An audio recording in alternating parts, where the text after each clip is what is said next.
You're looking at a survivor here. I watched Avatar: The Last Airbender live action remake, and like any veteran of torture, I'm here to share my story and let you know how I survived.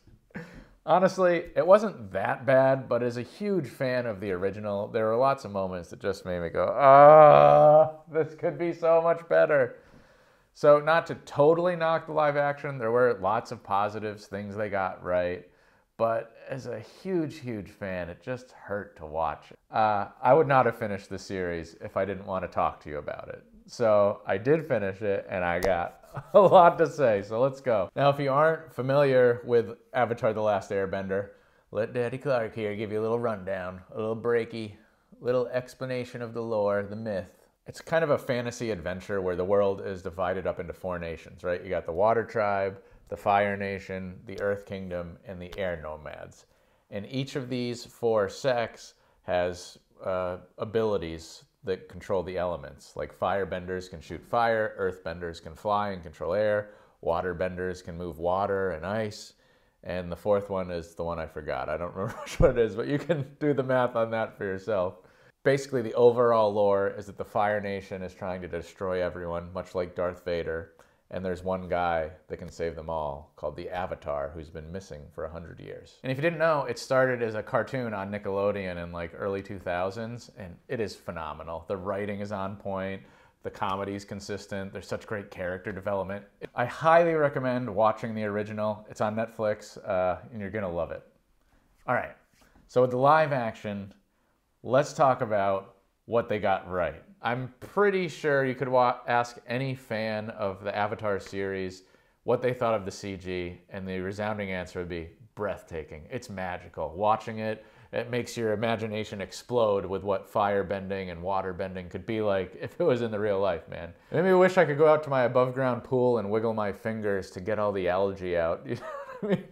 I also love the soundtrack and all the effort that went into the sets. There was so much about it that was magical.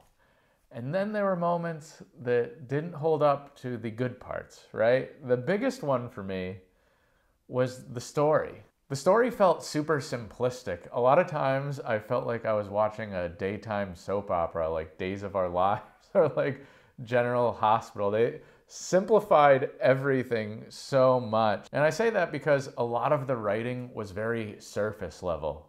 They would be like, I'm going here to do this thing. I did it. I have won, right? Whereas really good writing, I find intriguing, is like, I went to do this thing, but when I got there, there was a bad guy I was not expecting.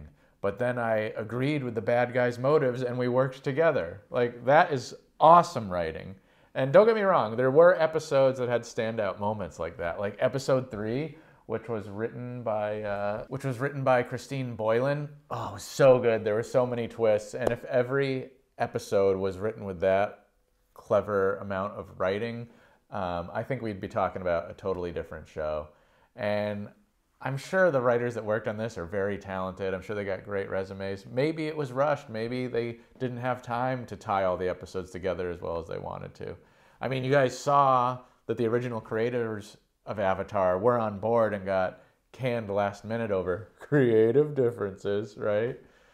But maybe with all those changes, they didn't have time to get the script as solid as they wanted to, you know? And there were other good moments throughout the series. It wasn't like episode 3 was the only good one.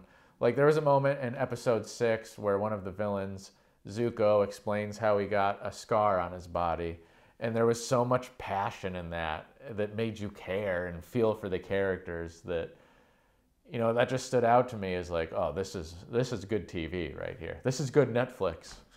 You know, this is not a moment where you Netflix and chill. This is a moment where you Netflix and get the hell off of me. I want to see what's going to happen here. You know what I mean? And the writing even affected like the characters and character development. I've seen a lot of reviews calling the actors' performances wooden and stale, and I don't think so. Because if you watch episode 3 and you get into it, you buy what the characters are saying. I think it's more the words they were given to say, honestly. I mean, when you talk about the characters, you got the main cast, right? There's Aang, which is the Avatar, the last Airbender. You got his friends, Sokka and Katara. but they're not even the best characters in this show. Like, honestly, the best character for me, it was a guy in episode 4 who was transporting Zuko's uncle. I don't want to say where because I don't want there to be spoilers. But whoever that guy was, so much emotion. He deserves a spinoff. He was phenomenal. And he just had like 6 lines. But he was great. And Boomy was great. He just stood out as like this eccentric nut job who was challenging the Avatar in all these amazing ways. But the main cast, there was nothing going on there, right? It felt like all of their character development happened on off screen. They're supposed to be best friends and they don't have any moments of like bonding or friendship. It was weird. It was super strange. I'll give you a perfect example of the lack of character development, right? At the end of the series, in I think episode 8, they go to Sokka. Sokka says something about food, and Katara says something like, "Why is everything always about your stomach?" Which has never been discussed anywhere in the series at all, as far as I know. In the anime, it's talked about all the time, and they make that joke over and over again. So in that situation, you would understand it. But in this, you're like, what the hell are you talking about? This is not set up. And Sokka is supposed to be this smartass, and I feel like they got the writing wrong, because he does pull off the lines that are funny. Like, I remember the first time I laughed was in episode 5, which is weird when Sokka is supposed to be your comedic relief, for it to take 5 episodes for it to kick in.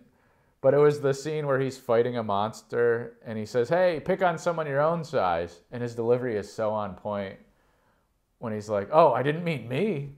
Right? Like, he's got the chops, but his character needed more of that like Chandler Bing sarcasm. The only character that seemed developed at all was Katara, which is his sister, and her personality wasn't developed, but her story was, right? She starts out in the Southern Water Tribe, and she wants to be able to waterbend, but her family doesn't want her to for fears, which I won't get into because it's spoilers, right? But we see that her waterbending skills develop as the season goes on, and at the end of the season, she's put to the ultimate test, and it's amazing to watch, and you're rooting for her victory, right? But there's no like idiosyncrasies or emotional development. You're just like, she did it. She said she was going to do a thing, and she did it. It's like, we want more. It's driving me crazy. The last character I wanted to talk about with you was the titular character, the one the series is named after, Avatar: The Last Airbender. It's a kid named Aang. And that kind of plays as a clever little twist in the original anime series. It's that Aang is a child, and everyone is expecting him to be this like ancient 100-year-old man. So it's played by this newcomer, obviously, to acting, Gordon Cormier. He's basically only been in a Hallmark movie, and he was in one episode of Get Shorty, which is a great show. If you haven't seen it, go watch. But this is basically his huge break right here, right? And he knocks it out of the park, but he's, like everyone else, let down by the character development. If you look at the original cartoon, there's so much joy in this kid, right? He's a little kid, and they play that up. Like, yeah, he's the savior of the world, but he also likes playing checkers and going sledding on penguins, and all that stuff is skipped over here. It's a lot like that Sokka line, right? Where they just throw a thing in every once in a while, but it's not explored. It's like, what are you doing? Like, think about it in terms of Spider-Man. It would be like if they made a Spider-Man movie, but took out all his quippy one-liners and didn't ever discuss what it was like being a teenager. Like, that's what makes the character unique. That's what's supposed to be going on with Aang. He's a preteen, and he's grappling with preteen life while also saving the world. It's awesome. It's a great concept. I don't know why they did it. I don't know if it was intentional, like we're going dark and edgier, or they just didn't think about it. But it was a missed opportunity, because that was the charm of the original. That's what made it unique from Star Wars, from Lord of the Rings, from Spider-Man. That was the unique angle into this vision, and I feel like they missed it. Oh, and I gotta tell you something stupid that happened to me when I was watching this show. So I was trying to get into it, you know. I was watching Zuko with his uncle, General Iroh, and I was like, you know who should have played that guy?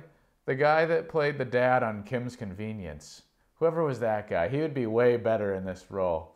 So then I go up to look up the actor's name on Kim's Convenience, and it's Paul Sun... and it's Paul Sun-Hyung Lee. I hope I'm saying that right? But Paul Lee, basically.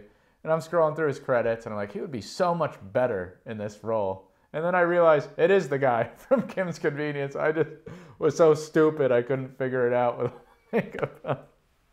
Such a numbnuts. So those are kind of my thoughts. The only other thing I wanted to mention that's of importance, and I don't know if this irked you as well, but it felt like a lot of the times they'd go into these battles and their outfits would come out cleaner than they were than before they fought. What's going on here?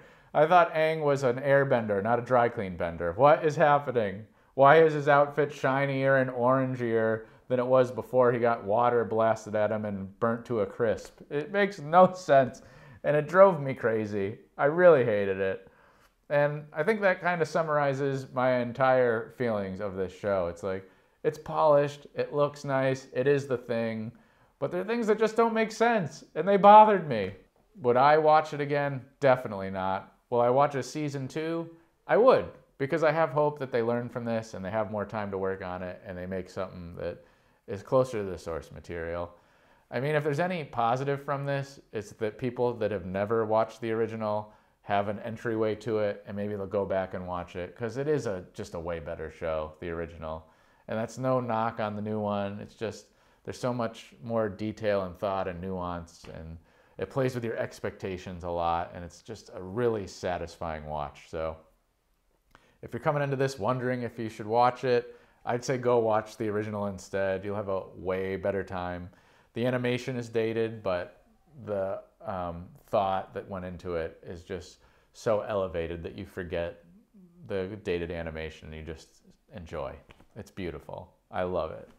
And I'm glad Avatar is at least still staying relevant. And those are kind of my thoughts, and I'm wondering what you were thinking.